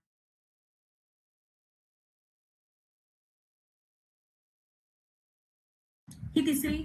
आता या महेश्वर मूर्तींच्या ज्या म्हणजे महेश्वराच्या ज्या लीला आहेत, जसं आपण पाहिलं की कौटुंबिक अवस्थेत असताना तो प्रसन्न चर्या असलेला म्हणजे प्रसन्न चेहरा असलेला शिव आपण पाहिला, किंवा आता ती जी ज्योतिर्लिंगाची म्हणजे ती ह्याची अग्निस्तंभाची जी मी आता कथा सांगितली लिंगोद्भवची, ते खरं तर शिवाच्या उत्पत्तीचीच ती म्हणजे महेश्वर स्वरूपाच्या उत्पत्तीचीच ती कथा आहे. तर त्याच्यामध्ये एक शिवाचा वेगळा भाव त्यातनं प्रगट होतो. आता ही जी आहे ती संहार मूर्ती आहे. अशी मंदिरावर अजून संहार मूर्ती पण आहेत. गजासुर वधाची मूर्ती आहे, अंधकासुर वधाची आहे. तर ही आपल्याला दिसते ती गजासुर वध आहे. आता गजासुर वध सुद्धा ज्यावेळी शिल्पकलेमध्ये आपण पाहतो त्यावेळी साधारण असं दाखवलं जातं की हत्तीचं चामडं पाडून त्यांनी असा अंगरखा डोक्यावरनं घेतलाय आणि खाली आपल्याला हत्तीची शेपटी वगैरे लोंबताना दिसते. तर असं ते दाखवलं जातं शिल्प. पण इथली अभिव्यक्ती आपण बघू शकता इथे पूर्णपणे वेगळीच अभिव्यक्ती आहे. आणि त्या हत्तीवर शिवानी पाय ठेवून त्याची सोंड धरून त्याच्या तोंडामध्ये ते कपाल घातलंय, वरनं त्याच्या गंडस्थळामध्ये त्यांनी तो फोर्सच दिसतोय बघा आपल्याला, की तो फोर्स किती आहे, की त्यांनी त्या नीलासूर राक्षसाची ही कथा आहे. म्हणजे आपल्याला या वेगवेगळ्या ग्रंथांमधनं कथा येतात, तर ही आणि अंधकासूर कथा ही जरा एक समानच आहे. कारण कधी कधी अंधकासुरानेच नीलासुराला पाठवलं होतं, अशी ती जोडली जाते कथा. पण आपल्याला या दोन्हीही शिल्पांमध्ये म्हणजे आता मी ती दाखवत नाहीये, एक प्रातिनिधिक म्हणून आपण ही बघतोय संहार मूर्ती, पण याच्यामधला फोर्सही आपल्याला शिवाचा जो आहे तो जाणवू शकतो. ही गजासुरवध आहे. त्यानंतर अजून आता अनुग्रह, म्हणजे ज्यावेळी भक्त काही चूक करतो किंवा भक्त देवाला आर्त हाक मारतो, म्हणजे आपण पण बघा ना, आपण पण बऱ्याचदा देवाला ज्यावेळी आर्त हाक मारतो त्यावेळी देव आपल्याला कशा पद्धतीने त्याचा हे प्रतिसाद देत असतील, ती म्हणजे ही अनुग्रह मूर्ती. आता रावण अनुग्रह जर ही रावण अनुग्रह मूर्ती आहे. रावण अनुग्रह पण कैलास मधली फेमस आहे किंवा अनेक ठिकाणी पट्टडकल म्हणा, ऐहोळे म्हणा, खूप ठिकाणी हे अतिशय लोकप्रिय असे हे कथाभाग आहेत आणि ते महेश्वर मूर्तीच्या रूपाने आपल्याला दिसतात.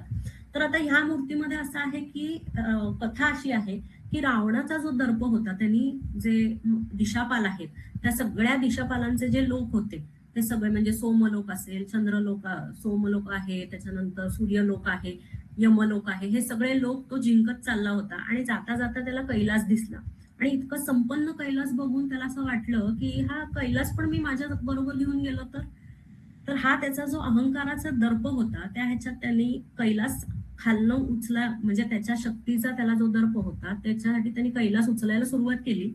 पण महादेवांचा स्वरूप इतकं तेजस्वी आणि हे आहे, महादेवांनी त्यांच्या पायाच्या केवळ अंगठ्याने तो पर्वत दाबला, फक्त पायाच्या अंगठ्याने, त्यांना काही कष्ट घ्यावे लागले नाहीत आणि त्याच्या खाली तो चिरडला जायला लागला रावण. अर्थात मला असं वाटतं खरं तर त्याचा अहंकारच चिरडला जायला लागला, कारण आपली तेवढी ताकदच नाही ना. भगवान महादेवांच्या, ज्यांनी सृष्टी निर्माण केली आहे, ज्यांच्या हातामध्ये सगळी सृष्टी निर्माण करणं, संहार करणं, ती पालन करणं, आपण म्हणतो पंचकृत्य करतात भगवान शिव, तर ही त्यांच्याकडे पूर्ण शक्ती असताना आपण हे काम करूच नाही खरं तर. पण त्याच्याकडनं असं झाल्यानंतर मात्र रावणाला त्या गोष्टीचे पश्चाताप होतो आणि तो भगवान शिवांना शरण जातो. त्यावेळी मात्र ते त्याला अनुग्रहित करतात आणि इथे त्याच्यावर म्हणजे आपल्याला माहितीये की त्यांनी शिव तांडव स्तोत्र रचलेलं आहे. त्याच्या आतड्यांचं त्यांनी विणा करून, अशा कथा आहेत की आतड्यांची विणा करून त्यांनी ते गायलं वगैरे आणि शिव प्रसन्न झाले. आणि इथे शिव त्याला चंद्रहास नावाचं खड्ग पण देतात, अशी कथा आहे. म्हणजे शिव हे स्वरूप आहे ना, त्या अहंकाराला त्यांनी त्याच्या हे केलं, दाबलं आणि त्याच्यावर अनुग्रहही केला. म्हणजे त्याला माझ्या भक्ताला कृपाशीर्वादही त्यांनी दिलेला आहे त्यांच्या भक्ताला. तर अशी ही अनुग्रह मूर्ती आहे शिवांची. आता मी मगाशी म्हटलं आपण दुसऱ्या आवरणाकडे येतोय, त्याच्यामध्ये गणदेवता जे असतात त्याच्यामध्ये आपण जर पाहिलं पार्वतीची पण मूर्ती आहे, त्याच्यामध्ये आपण सरस्वतीची मूर्ती पाहतोय. आता ह्याच्यामध्ये आपण बघितलं तर वरद, कमळ, ह्याच्यामध्ये अक्षमाला आणि इथे छोटं पुस्तक आपल्याला दिसते, अशी ही सरस्वतीची मूर्ती आहे. पण सगळ्याच सरस्वतीच्या मूर्ती म्हणजे सरस्वतीची पण विविध रूप आहेत. म्हणजे हे बघा, आता ह्या सरस्वतीला म्हणजे ग्रंथाधार जर आपण घेतला तर तिच्या आयुधांच्या क्रमानुसार तिचं नाव बदलतं. त्यामुळे अशा पद्धतीच्या सरस्वतीला, आता ह्या सरस्वतीचा हातामध्ये खालचा हात वरद मुद्रेत आहे, इथे आपल्याला ग्रंथ दिसतोय, इथे आपल्याला वीणा दिसते आणि इथे पद्म दिसते. अशा पद्धतीच्या सरस्वतीला वेदगर्भा सरस्वती म्हणतात. आणि इथे वरद मुद्रा, वीणा, पुस्तक आणि कमंडलू, ज्याप्रमाणे त्यांच्या आयुधांचा क्रम बदलतो त्या पद्धतीने त्यांची नावं ग्रंथामध्ये उल्लेख आलेला आहे तशी बदलतात. इथे आपल्याला फक्त दिसतं की तिच्या बाजूला 2 शौरीधारी सेविका या तिच्या सोबत आहेत. त्यानंतर आपण सप्तमातृका पण आपल्याला मंदिरावर दिसतात. तर त्यापैकी आपल्याला इंद्राची जी शक्ती आहे इंद्राणी ती दिसते. तर ती इंद्राणी म्हणजे सप्तमातृका ओळखण्याची एक पद्धत अशी आहे की एकतर आपण त्या वाहनांवरनं ओळखू शकतो, म्हणजे जी देवांची वाहनं आहेत पुरुष देवतांची जी वाहनं आहेत ती आणि त्यांची आयुध. तर इथे आपल्याला हत्ती दिसतोय आणि इंद्राचं जे मुख्य आपण शस्त्र म्हणतो वज्र आणि अंकुश हे आपल्याला दिसतंय, त्याच्यावरनं ही इंद्राणी दिसते. तशीच ब्रह्मदेवाची जी शक्ती आहे ब्राह्मी ती आपल्याला दिसते. तिच्या हातामध्ये अक्षमाला, श्रुक, कमंडलू, एक हात भग्न आहे. इथे पुस्तक दिसतंय पण तर पुस्तक आहे. अशा पद्धतीने ही ब्राह्मी मातृका आहे. आणि चामुंडा ही आपल्याला या मंदिरावर खूप प्रमाणात दिसते. असं म्हणतात मातांमधली माता म्हणजे चामुंडा, म्हणजे चामुंडाचं एकटीचं जरी अंकन केलं तरी सुद्धा सप्त मातृकांचा वास तिथे आहे असं धरलं जातं. तर चामुंडा ही आपल्याला बऱ्याच ठिकाणी दिसते मंदिरामध्ये. आणि चामुंडेचं एलॉबरेटेड छान असं शिल्प आपल्याला इथे दिसतं. इथे ती प्रेतासनावर उभी आहे आणि चंडमुंड हे जे आहेत त्यातल्या एकाला तिने अभय पण दिलेला आहे. तिच्या डोक्यावर हात तिने ठेवलेला आहे बघा. म्हणजे वेगळ्याच पद्धतीची अभिव्यक्ती आहे ही, छान केली आहे. आता विनायक आपण जे म्हणतो म्हणजे गणपती, हे अगदी आपल्याला माहिती असलेलं, म्हणजे आपण हे खूपदा आपलं स्वरूप सहसा पाहतो आपल्या घरामध्ये किंवा इकडे तिकडे. ह्याला सर्व कामद गणेश म्हणतात. सर्व कामद म्हणजे सर्व कामनांची आपली पूर्तता करणारा हा गणेश आहे. तर अगदी छान सुखासनामध्ये एक पाय खाली टाकून तो बसलेला आहे. त्याच्या हातामध्ये एक दात, परशु, इथे पद्म आहे, कधी कधी पाश पण असतो आणि इथे मोदकांनी भरलेला पूर्ण एक हे आहे पात्र. तर अशा पद्धतीने एक गणपती आहे. दुसरा इथे शक्ती गणेश आहे. ह्याला उच्चिष्ट गणेशही म्हटलं जातं, पण कामिकागम किंवा अशा आगम ग्रंथांच्या आधाराने जर बघितलं तर याला शक्ती गणेशही म्हटलं जातं. आणि ह्याच्या सोबत आलेल्या ज्या या दोन स्त्री आहेत त्या श्री आणि भारती अशा त्या आहेत. म्हणजे तसं पाहिलं म्हणजे तत्वरूपाने जर आपण पाहायला गेलो तर त्या लक्ष्मी आणि सरस्वती यांचीच स्वरूप आहेत. अजून एक गणपती इथे आहे, दशभुज गणपती, पण तो मी यामध्ये घेतलेला नाहीये, पण तोही अतिशय बघण्यासारखा आहे. कार्तिकेय बघतोय आपण. आता ह्याला षडानन म्हणतात, म्हणजे 6 मुख असलेला. तर हा षडानन कार्तिकेय आहे. ह्याच्या हातामध्ये विविध आयुध, काही भग्न पण आहेत. आणि इथे मुख्य म्हणजे आपल्याला त्याचं वाहन जे आहे मयूर, ते वाहन आपल्याला इथे छान कोरलेलं असं दिसतं. त्याच्यावरनं पट्ट हे कार्तिकेय आहे. दिशापाल इथे खूप आहेत. म्हणजे या मंदिरामध्ये जर तुम्ही बघाल ना, एक संरचनाच आहे. म्हणजे मुख्य दिशापाल, मुख्य दिशेचा म्हणजे पूर्व, पश्चिम, उत्तर, दक्षिण या मुख्य दिशा, आणि ज्या अवांतर दिशा आहेत आग्नेय, नैऋत्य, वायव्य आणि ईशान्य, त्या अवांतर दिशेचे जे स्वामी आहेत म्हणजे दिशापाल आहेत ते सर्व आपल्याला इथे दिसतात. त्यातही काही मुख्य मूर्ती आहेत आणि काही ज्या मूर्ती आहेत त्या एकट्या एकट्या मूर्ती आपल्याला या मंदिरावर आलेल्या दिसतात. म्हणजे ग्रुप्स दिसतात आपल्याला. म्हणजे जवळपास इंद्राच्या 5 मूर्ती दिसतात, वरुणाच्या 4-5 मूर्ती दिसतात. अशा भरपूर, म्हणजे वायूच्या मूर्ती आहेत, कुबेराच्या मूर्ती आहेत. एक आहे असं नाही, या मंदिरावर आपल्याला त्यांचं खूप अंकन दिसतं. काही ते पत्नी सोबत, सहचरी सोबत किंवा सेविका आहेत सोबतीला त्यांच्या, असेही दिसतात, किंवा ते स्वतंत्र एकटे असले असेही दिसतात. आता आपण दिशापाल, हे मुख्य दिशापालांचे मी घेतलेले आहेत फक्त. तर हा पूर्व दिशेचा इंद्राचं मगाशी म्हटलं मी तसं इथे पूर्व दिशेलाच आहे हा मंदिरावर. वज्र आणि अंकुश आणि पायाखाली हत्ती पण दिसतोय आपल्याला आणि कमंडलू. तसाच यम, त्याचा वाहन इथे रेडा आहे, एक हात भग्न आहे. कुकुट आहे, कुकुट म्हणजे कोंबडा, काळाचं हे निदर्शक असतं, कोंबडा आहे. दंड आहे, दंड आहे आणि एक हात भग्न आहे. पश्चिमेचा वरुण आहे हा. वरुणाचं इथे आपण पाहिलं तर मकर आहे, पाश आहे, पद्म आहे आणि कमंडलू आहे. आणि उत्तरेला कुबेर आहे, त्याचं वाहन हत्ती आहे, गदा आहे त्याच्याकडे. आणि इथे नकुल पिशवी असते, म्हणजे समृद्धीची एक पिशवी असते त्याच्याकडे. तर ती इथे भग्न आहे, पण थोडाफार त्याचा भाग आपल्याला दिसतो. इथे बीजपूरक आहे त्याच्या हातामध्ये आणि इथे कमंडलू आहे. तसंच अवांतर दिशेचे पण दिशापाल आहेत. आग्नेयाचा अग्नी आहे, इथे मेंढा आहे त्याचं वाहन आणि त्याच्या हातामध्ये श्रुक आहे, इकडे अग्निदंड आहे. निवृत्ती आहे नैऋत्य दिशेचा, ह्याच्या हातामध्ये इथे तलवार होती, ती भग्नावस्थेत आहे, पण त्याची मूठ आपल्याला दिसते. मागे डमरू, ढाल आणि वैरी पात्र आहे, वैरी मुख आहे आणि खाली आपल्याला त्याचं वाहन श्वान दिसतंय आणि इथे वेताळ पण दिसतोय त्याच्या पायाशी, त्याचा सेवक. वायव्य दिशेचा दिशापाला आहे हा. इथे हरिण आहे त्याचं वाहन आणि त्याच्या हातामध्ये पताका असतात. आणि इथे तुम्ही जर पाहिलं तर त्याचं कमंडलू पण उडतंय बघा वायूच्या वेगाने. म्हणजे शिल्पकारांनी किती सुंदर दाखवलेलं आहे की ते उडताना कमंडलू सरळ नाही, इथे इथलं कमंडलू बघा आणि इथलं कमंडलू बघू शकता आपण. त्याची वस्त्र पण तशी उडताना दाखवलेली आहे. आणि हा ईशान आहे, ईशान्य दिशेचा. ईशान हा साधारण शिवस्वरूपच दाखवला जातो, त्यामुळे त्याच्या पायाशी नंदी आहे. बाकीचे अट्रिब्यूट्स हे शिवाप्रमाणेच आहेत पण भग्न आहेत आणि इथे सर्प दिसतो. दिशापालानंतर आपल्याला विष्णूच्या पण भरपूर प्रतिमा, म्हणजे आपण म्हणतोय की ते शैव मंदिर आहे पण इथे विष्णूच्याही प्रतिमा आहेत. कारण ही एक म्हणजे मी माझ्या पुस्तकामध्ये ते मांडलेलं आहे की ही एक शैव मठिका होती आणि मठिका म्हटलं की सर्व गोष्टींचा तिथे अध्ययनाचं सोय तिथे होती. म्हणजे सर्व विषय असतील आणि सर्व पंथ संप्रदाय ह्यांचा अभ्यास, अध्ययन, अध्यापन इथे होत असेल.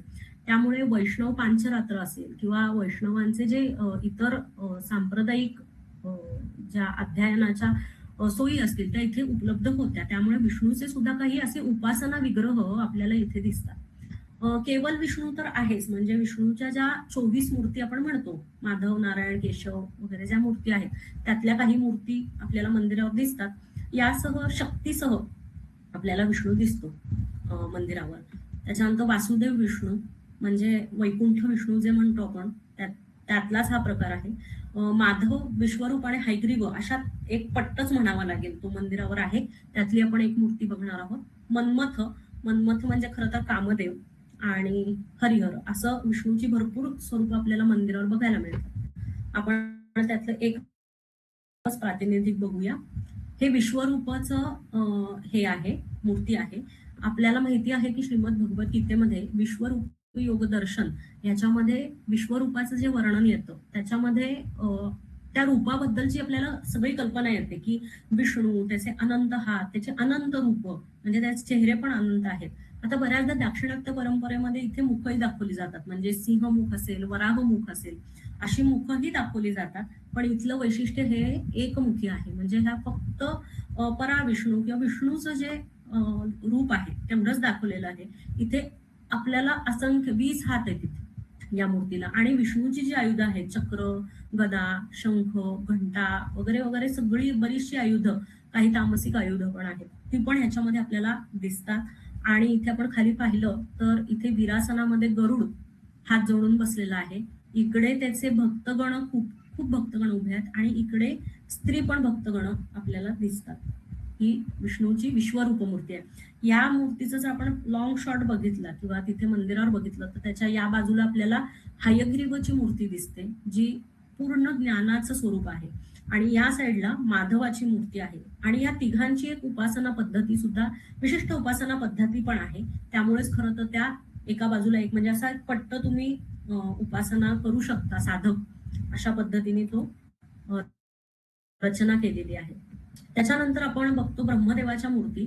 तर ब्रह्मदेवाच्या मूर्ती अगदी 2% आहेत मंदिरावर, पण आहेत, पण त्या अशा स्वतंत्र नाही दिसत. स्वतंत्र अगदी ही एकच, म्हणजे सावित्री बरोबर तर एकच आहे, पण असं पाहिलं तर केवळ ब्रह्मदेवाच्या वगैरे 2-3च मूर्ती आहेत, म्हणजे अगदी 2% मूर्ती आहेत. तर आपल्याला आवरण देवतांमध्ये ब्रह्मदेव दिसतात, पण बऱ्याचदा ब्रह्मदेव इथलं वैशिष्ट्य आहे मंदिरावरचं की ब्रह्मदेव हे आपल्याला शिवाचं स्वरूप स्वतः ध्यान करताना या मंदिरावर आपल्याला खूप ठिकाणी दिसतात. म्हणजे शिवाचं जे मगाशी आपण पाहिलं लिंगोद्भव मध्ये की एक साधक शिवाच्या त्या स्वरूपाचं ध्यान स्वतःच्या हृदयामध्ये करत होता, अगदी तसंच ब्रह्मदेव महेश्वराच्या काही स्वरूपाचं ध्यान स्वतःच्या चित्तामध्ये करताना आपल्याला दिसतात. आणि ही जी मूर्ती आहे त्याच्यामध्ये आपल्याला ते त्यांच्या पत्नीसह, सावित्रीसह बसलेले दिसतात. त्यांच्या हातामध्ये सुरुक आहे, इकडे आपल्याला ग्रंथ दिसतो आणि त्यांनी आलिंगन दिलंय देवीला आणि एक हात भग्न आहे, पण तो खाली वरद मुद्रेत असू शकतो. ही विशेष मूर्ती म्हणावी लागेल. ह्याला मी मार्तंड भैरव असं म्हटलेलं आहे, कारण ही तसं मार्तंड भैरवाचं जर स्वरूप पाहिलं आपण, मार्तंड भैरव म्हणजे खंडोबा असं म्हणतो, पण ही खंडोबाचं स्वरूप नसून थोडासा याचा काळ जुना असल्यामुळे आपल्याला प्राचीन ग्रंथांमधनं याचा शोध घ्यावा लागतो. पण ही साधारण शिव आणि सूर्य म्हणजे सौर प्रतिमा यांचं झालेलं हे समन्वय आपल्याला ह्या मूर्तीमधनं दिसतो. आणि ह्या मूर्तीचं विशेष असं आहे की ही उपासना पद्धतीचीच खास मूर्ती आहे, कारण ह्याचे जे काही मला संदर्भ सापडले ते उपासना पद्धती ग्रंथामधनं, म्हणजे आगमांमधले जे पद्धती ग्रंथात असतात की ज्याच्यामध्ये आचरण कसं करायचं किंवा त्याची उपासना, त्या देवतेची उपासना कशी करायची, ह्याच्या ज्या पद्धती दिलेल्या असतात त्या पद्धती ग्रंथामध्ये या मार्तंड भैरवाच्या मूर्तीचा उल्लेख येतो की कशी ध्यान स्वरूप ते सांगतात. त्यामुळे आपल्याला कळतं की मार्तंड भैरवाचं स्वरूप काय असतं. तर सोमशंभू पद्धती नावाचा ग्रंथ आहे, ईशान शिवगुरुदेव पद्धती नावाचा ग्रंथ आहे, शारदा तिलक आहे. तर याच्यामधनं आपल्याला ही मूर्ती कशी असते हे कळतं. आणि या मूर्तीचं प्रयोजन काय आहे, म्हणजे कुठल्या कामनेसाठी या मूर्तीची पूजा केली जाते, या दोन्ही गोष्टींची सविस्तर माहिती आपल्याला मिळते. आता आपण उत्तर भारतामध्ये किंवा ओरिसा साईडला बघितलं तर सूर्य मंदिरावरही आपल्याला मार्तंड भैरवाची म्हणून जी प्रतिमा सांगितली जाते, तर त्याच्यामध्ये आपण पाहिलात तर सूर्याचा अंश हा अधिक असल्यामुळे आपल्याला ती नग्न नाही भासत, त्याच्यामध्ये त्याला वस्त्र घातलेली दाखवतात. आणि शिवाचा अंश असतो तो सेकंडरी लेवलवर असतो. पण इथे आपण जर पाहिलं तर इथे भैरवाचा अंश अधिक असल्यामुळे थोडस उग्र स्वरूप आपल्याला दिसू शकतं आणि नग्न स्वरूप आपल्याला दिसतं, म्हणून तो प्रेतावर वगैरे उभा असलेला आपल्याला दिसतोय. पण ह्याचं वैशिष्ट्य असं आहे की हा सूर्य म्हणून कसा उपासनेमध्ये आहे ते मी तुम्हाला आता सांगते. आपण इथे जर पाहिलं तर हा चतुर्मुखी आपल्याला दाखवलेला आहे. हे एक मुख, हे दुसरं मुख, हे तिसरं मुख आणि इथे एक छोटं मुख त्यांनी कोरलेलं आहे. म्हणजे सदाशिव ही जी संकल्पना शैव सिद्धांतामध्ये ज्या पद्धतीने शिवाच्या 5 रूपांना पूजलं जातं त्याच स्वरूपामध्ये मार्तंड भैरवामध्ये सूर्याच्या 5 स्वरूपांना म्हणजे सूर्य, भास्कर, भानू, रवी, दिवाकर ह्या 5 रूपांना या मूर्तीमध्ये पूजण्याची एक पद्धत आहे आणि ते भैरव स्वरूपामध्ये. त्यामुळे या मूर्तीला मार्तंड भैरव असं आपण म्हणू शकतो. ह्या मंदिराचं सगळ्यात वैशिष्ट्य मी मगाशी पण म्हटलं की ह्या मंदिरावर साधक देवतांच्या तोडीने साधक सुद्धा तितकेच महत्वाचे आहेत, कारण त्यांची साधना मार्ग जो आहे तिथूनच देवापर्यंत तुम्ही पोहोचू शकता. त्यामुळे या मंदिरावर साधकांची रेलचेल खूप आहे.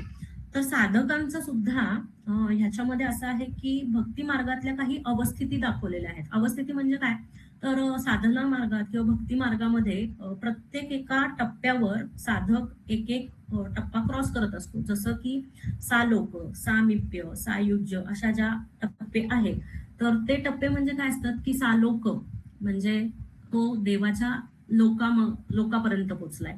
त्याच्यानंतर सारूप म्हणजे देवाच्या रूपाप्रमाणे तो झालेला आहे. त्याच्यानंतर सामिप्य, सामिप्य म्हणजे देवाच्या तो समीप आलेला आहे. आणि सायुज्य ही म्हणजे ह्या मुक्तीच्या अवस्था आहेत त्या भक्तीमध्ये येतातच. आणि सायुज्य म्हणजे पूर्ण तो देवामध्ये विलीन झालाय, देवाप्रमाणे झालेला आहे. तर म्हणजे निर्गुण निराकार अवस्थेला तो साधक पोचलेला आहे. ही अंतिम चरण असतो भक्तीतल्या किंवा मोक्षातला अंतिम चरण म्हणूया. तर त्या अवस्थिती सुद्धा शिल्पामध्ये दाखवलेल्या आपल्याला दिसतात आणि त्या शिल्पामध्ये आहेत, म्हणजे शिल्पामध्ये त्या दाखवल्या जातात. हे आपल्याला काही शिल्पशास्त्राचे ग्रंथही सांगतात की अशा पद्धतीच्या भक्त विग्रह केले जातात. दुसरं म्हणजे उपासना किंवा क्रिया करतानाचे काही साधक आपल्याला या मंदिरावर दिसतात. म्हणजे हृदय बीज न्यास प्रक्रिया जी असते की डोक्यावर हात ठेवून, हृदयावर हात ठेवून, कानांवर हात ठेवून, खांद्यावर हात ठेवून ज्या त्यांच्या प्रक्रिया आहेत, कवच म्हणा, शिखा म्हणा, बीज म्हणा, हे जे त्यांच्या मंत्रमार्गातले किंवा उपासना पद्धतीच्या ज्या काही गोष्टी आहेत त्या आपल्याला साधकांच्या या मुद्रांवरनं दिसतात. तर त्याही आपल्याला दिसतात. आणि हा एक भाग साधकांचा जो आहे हा एक आहे. दुसरा भाग त्यांचा पेहराव. या मंदिरावर आपल्याला जे वेगवेगळे साधक दिसतात त्यांच्या पेहरावावरून आपल्याला कळतं की शैववत्ती ब्राह्मण कोण होते, सिद्धांती कोण होते, शैव योगी कसे होते, त्यांची काय त्यांच्या मुद्रा म्हणजे त्यांनी काय काय धारण केलेलं आहे, त्यांची केशरचना काय आहे, महाव्रती काय होते, राजगुरू. मी जे म्हणते की शैव सिद्धांताचं इथे आपल्याला प्राबल्य दिसतं. तर शैव सिद्धांताच्या ह्याच्यामध्ये राजगुरू असायचे, शिवाचार्य असायचे, मठपती असायचे. तर ते कसे होते, त्यांचं ड्रेस कोड म्हणूया आपण, ड्रेस कोड काय होता किंवा केशसज्जा त्यांची, केशाची रचना काय होती ह्याच्यावरनं आपल्याला कळतं. अगदी त्याचे श्लोक उपलब्ध आहेत. त्याच्यावरनच आपल्याला कळतं की इथे कोण कोण उपलब्ध होते. त्याच्यानंतर दीक्षित राजे, ज्या राजांनी दीक्षा घेतलेली आहे, राजा राणी, कदाचित ते दानकर्ते पण असू शकतात, त्यांची ही शिल्प आहेत. आणि स्त्री साधिका यांची पण आपल्याला शिल्प दिसतात. प्रातिनिधिक स्वरूपात मी घेतेय, काही शिल्प आहेत. हे बघा, शैवयोगी त्यांचे काही हे सांगितलेले आहेत की त्यांच्या कानामध्ये रुद्राक्ष असावं, गळ्यात रुद्राक्षाची माळ असावी, त्यांच्याकडे कमंडलू असावं, कधी कधी योगदंड पण असतो त्यांच्याकडे, आणि ते योग मुद्रेमध्ये बसलेले किंवा एका योगाच्या आसनामध्ये, आसन महत्वाचं आहे त्यांच्यासाठी, तर अशा पद्धतीच्या मूर्तींना शैवयोगी म्हणतात. त्याच्यानंतर शिवाचारी, आपण बघाल तर मंदिरावर अशा पद्धतीच्या शिवाचार्यांची रेलचेल खूप आहे. आणि महत्वाच्या ज्या चर्या मूर्ती आहेत, मी म्हंटल तसं की त्या विशिष्ट साधना किंवा उपासना दाखवतात, त्याच्या आजूबाजूला तर असे शैवयोगी आपल्याला शिवाचारी आपल्याला दिसतातच. आणि त्यांचं जे उल्लेख आलेला आहे की ते हेमयज्ञोपवीत म्हणजे सोन्याचं जानवं घालायचे. हे बघा, इथे आपल्याला एक अशी पट्टी दिसते, सोन्याचं जानवं असेल किंवा त्यांच्या कानामध्ये सोन्याचे मणी असतील, त्याच्यानंतर त्यांच्या गळ्यामध्ये रुद्राक्ष, कारण त्यांचा ते राजाचे राजगुरू पण होते, त्यामुळे त्यांची जी संपन्नता आहे, आज आपल्याला दगडाच्या एका माध्यमात ते समजत नाहीये, पण खरोखरच हेम यज्ञोपवीत त्यांच्या कडे असलं पाहिजे. त्याच्यानंतर हेमकुंडल, हेम म्हणजे सोनं, तर सोन्याच्या गोष्टी त्यांच्याकडे होत्या, कमंडलू, आणि बऱ्यापैकी दाढी मिश्या वाढवलेल्या, आणि डोक्यांचं एक जसं आपण फेटा बांधतो त्या पद्धतीने त्यांनी त्यांच्या जटांची संरचना केलेली, असे हे आपल्याला शिवाचार्य दिसतात. दीक्षित राजा राणी यांचा जर तुम्ही पूर्ण वेश पाहिला तर यांच्या डोक्यावर मुकुट आहे, दागिने आहेत अंगावर, पण इथे तुम्ही बघितलं तर कमंडलू धारण केले, हातामध्ये त्यांनी पुष्प धारण केलेलं आहे. हे त्यांचं दीक्षित असण्याचं एक लक्षण म्हणता येईल. आणि इथे ही स्त्री आपल्याला दिसते आहे, तिने पण तिच्या डोक्याची जी केशरचना आहे ती थोडी उष्णिशाप्रमाणे किंवा फेट्याप्रमाणे आपल्याला तिच्या जटा तिने वरती बांधल्यासारखं दिसतात. आणि ही आपल्याला कार्तिकेयची जी आपण मगाशी मूर्ती पाहिली त्याच्या बाजूलाच आपल्याला ती दिसते. सगळ्यात देवालयातला म्हणजे कुठलं पण मंदिर असलं की ते परिपूर्ण होऊ शकत नाही. म्हणजे जसं आपण म्हणतो ना की आपलं घर एका नारीशिवाय किंवा एका महिलेशिवाय पूर्ण होऊ शकत नाही, तसंच आहे की मंदिर म्हणा, कुठलंही या सृष्टीमधली कुठलीही गोष्ट, कारण ती प्रकृती आहे ना, तर तिच्याशिवाय काही पूर्ण होऊ शकत नाही. त्यामुळे मंदिरावर सुद्धा या देवांगना किंवा सुरसुंदरी या असाव्याच लागतात. फक्त औंढा असं आहे की यांचं प्रमाण तुलनेने कमी असलं तरी बऱ्याचशा देवांगना आपल्याला इथे स्पष्टपणे दिसतात. विना नारीम यथा वसहा, विना नारीम यथा क्रीडा, विना ललनम हिनम जायते शिल्पम निष्फलम. म्हणजे त्याच्यामध्ये स्त्रीचं अंकन नसेल तर ते शिल्प काही मी म्हंटल या वेगवेगळ्या आहेत. हे खरं तर तसं पाहिलं तर स्त्रीच्या या भावना किंवा स्त्रीचे वेगवेगळे जे पैलू आहेत ते या शिल्पांमधनं आपल्याला मंदिरावर कोरलेले दिसतात. ही दर्पण आहे जी स्वतःच सौंदर्य दर्पणामध्ये म्हणजे आरशामध्ये निहाळत उभी आहे. ही केतकी भरणं आहे स्वतःच्या भांगेमध्ये. इथे खरं तिच्या हातामध्ये आरसा असतो, बऱ्याचदा तो भग्न झालेला आहे, पण ही स्वतःच्या भांगेमध्ये असेल त्यांनी असेल किंवा सुवासिक यांनी सुद्धा भांग भरली जाते अत्तराने, तर तो हा प्रकार आहे. त्याच्यानंतर हिला कर्पूर मंजरी म्हणतात. आता ही सुंदरीचं वर्णन असं केलं जातं की ही नुकतीच न्हावून आलेली सुंदरी आहे आणि तिच्या केसांमधनं टपकणारं जे पाणी आहे, आपल्याला चातक पक्षी माहितीये, तो पावसाच्या पहिल्या पाण्याच्या थेंबासाठी अनेक वर्ष पाणीच पित नाही, म्हणजे अनेक महिने पाणी पित नाही, हे आपल्याला माहिती आहे. तर इथे खाली आपल्याला चातक पक्षी त्याची चोच आवासून तिच्या केसांमधनं टपकणारं पाणी ते पिण्यासाठी इथे आहे बसलेला असं दाखवलंय. म्हणजे हेच दाखवायचं ह्याच्यातनं की तिचं सौंदर्य इतकी ती सौंदर्यवती आहे, तिच्या ह्या सौंदर्यातनं ते टपकण त्यासाठी तो ते प्यायला तिथे चातक पक्षी बसलाय, अशी ही कर्पूर मंजरी आपल्याला औंढा नागनाथ मंदिरावर दिसते.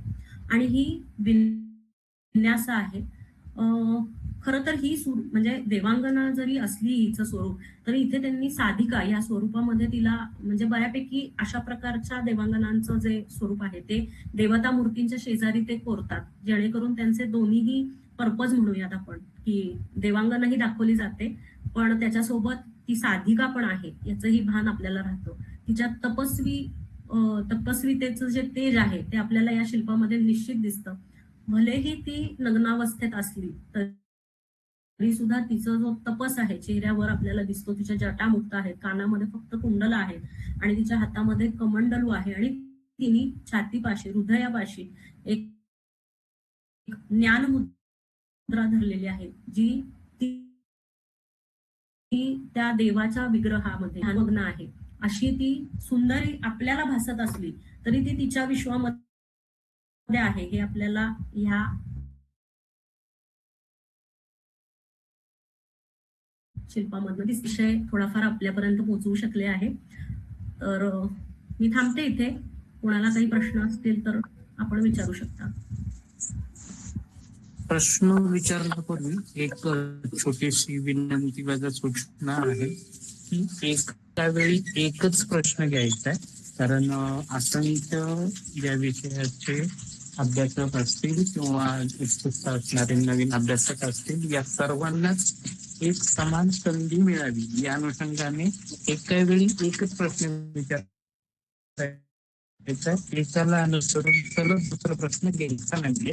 इतरांचा देखील विचार करावा सर्वांना विनंती आहे. प्रश्न विचारायला सुरुवात केली तरी चालेल. सर्वात पहिल्यांदा हात निवड. मला एक प्रश्न विचारायचा आहे. एक एकच प्रश्न घ्या. सुरुवात. मला एक प्रश्न विचारायचा आहे. हॅलो हॅलो विचार. टीएम मॅडम, खूप छान झालं लेक्चर. ऐकू येत आहे? हो हो, बोला ना मॅडम. तर मला एक विचारायचंय की या मंदिरात जी शिवपिंडी आहे ती अशी खाली तळघर वगैरे त्या लेवल सारखी, म्हणजे आपल्याला खाली उतरून जावं लागतं. तर असं काही ठेवण्यामागे त्याच्या मागे स्पेसिफिक कारण आहे का? हे जरा वेगळं झालं नेहमीपेक्षा. असं दगडाचा असा प्लॅटफॉर्म सारखा आणि मग त्याच्या खाली आहे सगळे शिवपिंडी. तर काय कारण असेल अशी रचनेमागे काही? हो, सांगते. मॅडम आपलं नाव काय? हॅलो, माझं नाव अमृता सासवडकर. मी मंडळात तुम्हाला 2-3दा पाहिलेलं आहे.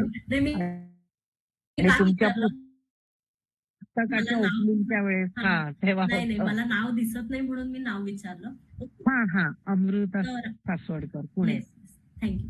तर तुम्ही जो प्रश्न विचारलात त्याचं उत्तर असं देता येईल आपल्याला की ही जी संरचना आपल्याला दिसते तळगाभाऱ्याची, तर डॉक्टर देगलूरकर सरांचं असं त्याच्यावर मत आहे की हे जे मंदिर आहे ते परकीय आक्रमणांच्या काळामध्ये थोडंसं सुरक्षित करण्याच्या दृष्टिकोनातनं, म्हणजे मेन देवावर तो घाव होऊ नये अशा दृष्टिकोनातनं जर तुम्ही पाहिलं, ती बाजूला एक जी खोबणी आहे मी म्हटलं, ती खोबणी झाकण्यासारखी आहे. म्हणजे त्याच्यावर जर एक फरशी टाकली तर तसा पाहिला तर तो खालीचा जो सगळा सरफेस आहे तो पूर्णपणे बंद होऊ शकतो इतपत ते आहे. तर आता तुम्ही जसं म्हणताय तसं की अशा पद्धतीची संरचना ही देवाच्या सुरक्षिततेसाठी केली असावी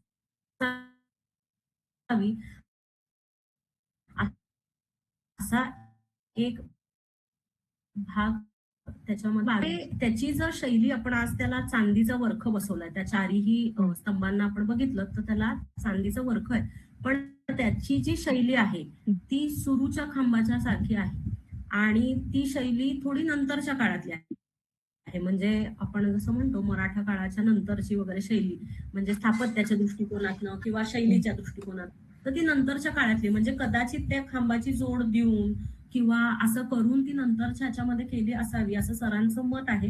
पण आता मला असं वाटतं तात्पुरतं तरी आपल्या त्या मताशी नक्कीच सहमत व्हावं लागतं, कारण पूर्वी ह्या गोष्टी खूप झालेल्या आहेत. परकीय आक्रमण म्हणा, हे म्हणा, आणि आपला देव सुरक्षित राहणं काही करून, हा त्याच्या मागचा भाव लक्षात घेता आणि आजही बघितलं तर एक फरशी टाकली तरी तो भाग सुरक्षित राहू शकतो. अशा दृष्टिकोनातनं त्यांनी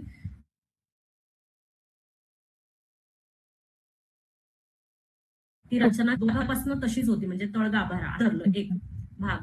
तर त्याचा असा पक्ष होऊ शकतो की पूर्वी उपासनेसाठी खूप छोट्या छोट्या खोल्या, म्हणजे देवाच्या उपासनेसाठी खूप छोट्या छोट्या खोल्या, म्हणजे आता जसं आपण तिथे रांगा लावून खूप दर्शनं घेतोय, हा भाग आपल्यासाठी म्हणून आपल्याला ते सोयीस्कर नाहीये. पण ज्यावेळी शांतता होती किंवा तुम्हाला आता मुळात हे मंदिर मी जसं म्हटलं हे एका तपोवनाचा भाग होतं. आता त्या तपोवनामध्ये येणाऱ्या साधकांसाठी अतिशय अशा कन्स्ट्रक्टेड छोट्या खोल्या आवश्यक असायच्या साधनेसाठी. तर त्या दृष्टिकोनातनं मग तशी त्याची जर शैली पाहिली तर ती त्याला अगदी साजेशी आहे. पण सध्या तरी मला असं वाटतं की कदाचित ते परकीय आक्रमणासाठीच त्यांनी तशा पद्धतीची रचना केली असावी. Okay, thank you madam. Yes all the best. Yes, thank you.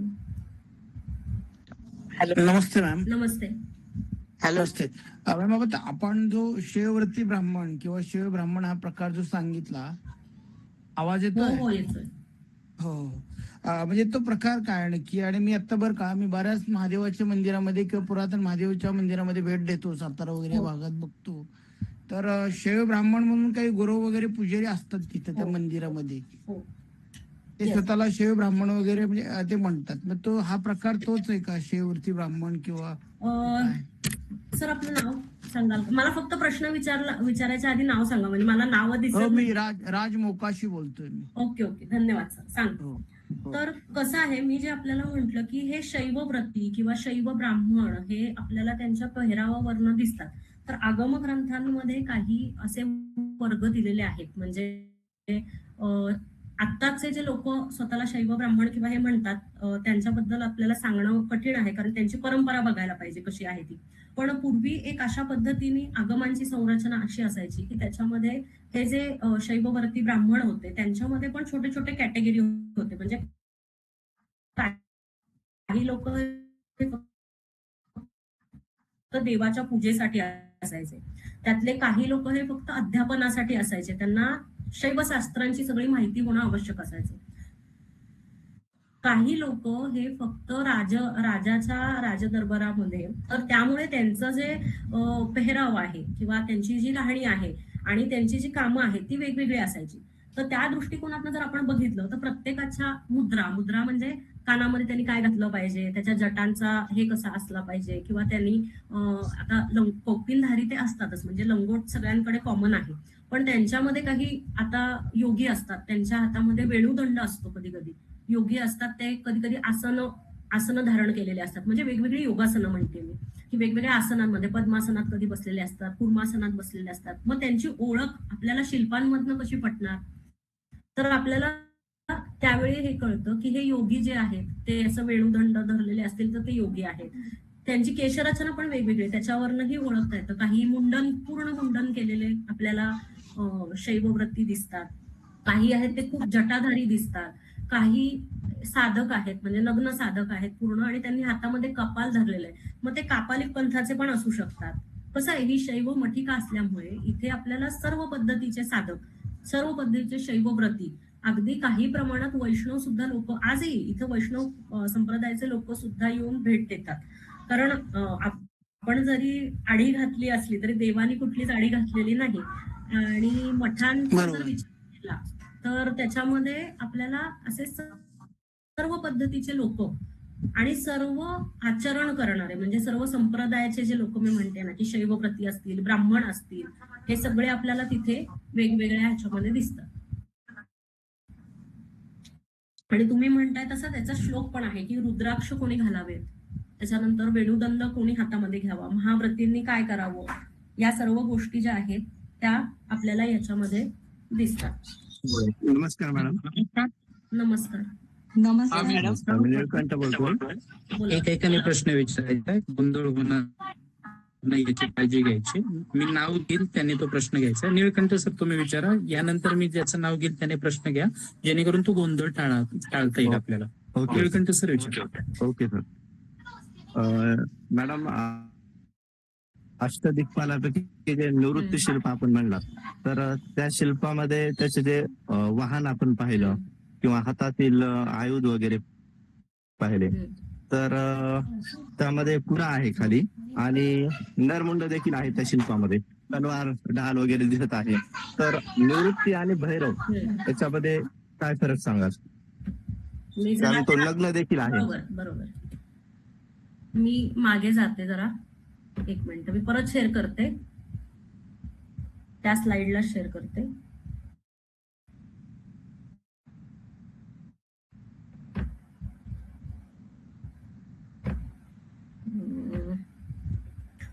स्वाभाविक आहे, दोन्ही मूर्त्या सेम वाटू शकतात. हा निवृत्ती कसा, याच्यावर आपण थोडस बघून घेऊयात. हा, माझी स्लाइड दिसतीये मला वाटतं. नाही दिसत सध्या. आता बघा. हा दिसतंय, पण त्यामध्ये दुसरे आहेत अष्टदिग्गज पालक, हा, हे 4 पहिले. हा आता यस दिसतंय? दिसतोय. हा आता दिसतोय. निवृत्ती. आता ह्या सगळ्यात पहिल्यांदा निवृत्ती आणि भैरव ह्या दोघांमधला फरक ओळखण्याचं सगळ्यात पहिलं निदर्शक ते म्हणजे दिशा. कारण भैरव हे अनेक ठिकाणी कोरलेले असू शकतात आणि आपल्याला माहितीये भैरव 64 प्रकारचे भैरव आहेत. ते सर्व दिशांना, वेगवेगळ्या दिशांना, म्हणजे